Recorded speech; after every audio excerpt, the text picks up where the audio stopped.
Director for Local Business Network for Maroochydore, and I'm here this morning with Claudia Pallaspuro. I pronounced that correctly? Claudia Pallaspuro. Pallaspuro, sorry, from Pure Scandinavia. Yeah. And so you specialise in tours to the Scandinavian region, to Finland? Yes, I do. And all of Scandinavia, but in particular Finland. Okay, and tell us a bit about that. So we've been having a little bit of a chat, so there's obviously things up there like the Northern Lights, and I really want to tell people, because we're coming up to Christmas, the tours to go and see Santa. Yes. So, I mean, everyone has the idea of magic for Christmas. White Christmas, snow, lots of snow, Santa, reindeers, huskies, snowmobiling, and that's Lapland, that's Finland. So, and then you have that winter season, going right from December right through to April, so you can ski as well. It's a big thing. Cross-country skiing, downhill skiing. So you're a skier? You lived there for 10 years? Yes, I lived in a ski resort there. Okay. So on free time, go skiing, downhill skiing. Yeah. I'm not an expert. Give it a go. 10 years, it could have been okay, I'd imagine. I worked. Okay, too busy working. In summertime, no snow. And so, sounds like an amazing, big kids and little kids, the grown-ups that want to go and see Santa, you can go and deliver your letter direct to him for your Christmas wishes. Yes. And you were telling me, and I'm not even going to try and pronounce this, the actual name of the place that Santa lives. Oh, Santa lives, well, we all know you can't live, up in the North Pole. Nobody lives there. It's too freezing cold, isn't it, really? And there's nothing there. So it's all just, what Coca-Cola started out with the Santa idea. I don't know if you know that's where it originally started, Coca-Cola. I didn't know that. Yes, it was Coca-Cola. But no, he lives in Finland. He lives on a mountain. It's called Korvatunturi. So Korva is ear. Korva is ear. Korvatunturi, and Tunturi is a mountain, small mountain, like a fell, Scottish word for fell. So it's a small mountain, because they don't have very high mountains in Finland. They're about 500, 550 meters high, not like the Alps.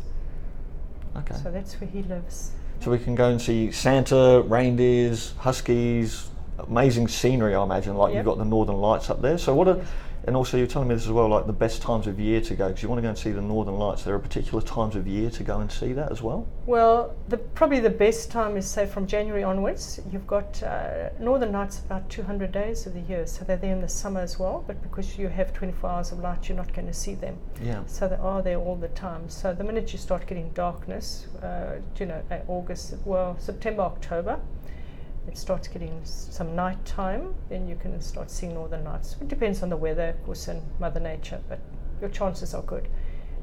Okay, awesome. And so, organising tours there, top 3 things that people must see and do if they go to Finland, what would you recommend?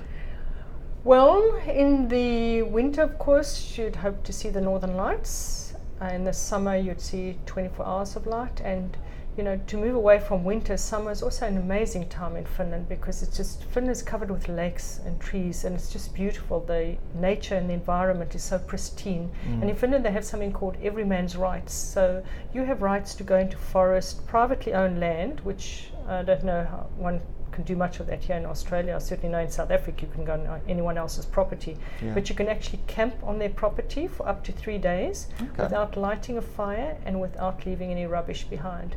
Of course, you don't camp in the person's back garden, but you can camp in the forest. You can pick berries. So on acreage type properties and stuff. Well, they're bigger than that, but you can pick berries in the summertime. You can pick mushrooms, and in the summertime there's a lot of elk hunting as well. In summertime in Finland it's very organised. They have elk hunting, or they have hunting clubs, and the government tells them how many elk need to be culled because of the shrinking forests. Okay. And so it's because of the food supply for them. If there's too many, then they don't survive. Exactly. Anyway. Yeah. So but to hunt in Finland, you've got to be very proficient in your hunting. They test your shooting abilities. So you've got to know, you've got to shoot and kill basically. Okay. So the animal mustn't suffer. That's it. So you have that. So if you live in a place like Lapland, you could survive from the land, because you get everything in the summer. You collecting, if you're hunting elk, you're going to have elk meat. You're going to people plant potatoes and harvest them in the summer, store them in the cellar for the winter, just outside. The root vegetable cellars, I've seen yes, TV shows all about that. You know, we had one outside our home that looked like just a little bump in the snow, and it was, of course, like a refrigerator, so you store them in there. And in the summer you've picked mushrooms, you've picked berries, lots of blueberries, cloudberries, so you've picked a lot of things, so you can live very, very well and cheaply in a place like Lapland. It doesn't seem like it, but you can do. A lot of back to nature type living. Very much so. Living very with the land and in nature. Yes, clean living, and because of that cold, everything's so clean and the environment is so pristine. I think that's what preserves a place like Lapland, because you don't have, most of your tourism comes in the winter. Okay. But you don't have a lot of people. There are more reindeers in Finnish Lapland than there are people. Really? Yes. So so you kangaroos in Australia. Yes, exactly. So you don't have this harsh demand on the land that you have in many other countries. Fantastic. So if people are thinking about it, because tell our people that are watching what they should do if they want to connect, go to Pure Scandinavia, talk to you, organise. You have several different types of tours and packages that you organise as well? Yes, we do, and we deal with the whole of Scandinavia as well. So you might think of combining it with Sweden and Norway, doing a cruise down Norway coast, which is the Hurtigruten cruise. It's a working ship, so it's a very interesting cruise. Hurtigruten, yes. Is that the name of the ship? Of the cruise line. The cruise line, okay. It's a Norwegian cruise line. Great and what names. it does is it calls in all those fjords or in these little towns. You don't always get off the ship. At times there's time to get off the ship. But it's working ships, so they drop supplies off and they take supplies and they pick up passengers and drop passengers off. So that's very interesting. So you can do that all throughout the year, summer and winter. And it's a good launching point to go off to Iceland as well, because Iceland's become very popular in the last few years as a destination. So it's really a beautiful part of the world. And Lapland itself, I think many people don't realize it's a region, it's not a country.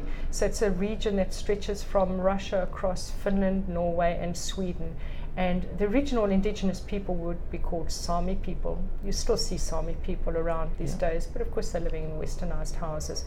But they were traditionally the reindeer herders. And all reindeers in Lapland are owned by reindeer farmers. There's no wild reindeers. Okay. They're all owned by farmers, although they roam freely in the forests. That's their right, their life. They have them. There's no fences. Tagged or something, so they tagged or branded. I don't know. Yes, how they you monitor do. so they know whose is whose. Yes, they do. It's an earmark. So what happens is that each farmer has a registered earmark, and you cannot tomorrow decide I want to be a reindeer farmer, go and round up a couple of reindeer, become a reindeer farmer. You have to buy from another reindeer farmer his rights, so he has to sell you his earmark. And so they gather in June, all the mothers they've calved then, so all the herds gather together and the reindeer farmers go out and camp out with the reindeer and they start marking the reindeer. So they just cut a piece of the ear away. The ear is just cartilage, and they just cut this design or pattern onto the ear. Okay. And that's how they know which are their reindeer, and then they mark the baby that's with the mother. It gets marked as their reindeer as well. And reindeers that are not marked, that they find have got no ear markings, don't seem to belong to anyone, they usually just, share amongst themselves. So, for meat. Sounds like a fascinating place to go to. Check out very different culture, different environment, certainly to where we live now on the Sunshine Coast. We're just coming into summer, and it feels like we're basically about that far away from the sun today. It is baking outside. You're right. So I think anyone, if you're thinking about a trip to somewhere different, definitely get in touch with Claudia. Have a look at Pure Scandinavia. .com.au, and we'll put the links. Is it .com.au or just .com? It is .com.au. .com.au. Yes. We'll make sure we have the link somewhere on this page wherever you're looking at this video. Yes. Get in touch with Claudia. 30 years travel agency experience. Yes. Put together some amazing different packages to go and see the Northern Lights, go and see Santa, do the experiences across the fjords and the boats and the cruising. Check it out at Pure Scandinavia, and support Claudia and the local businesses here on the Sunshine Coast. All right, thanks guys. Bye. Hei pa.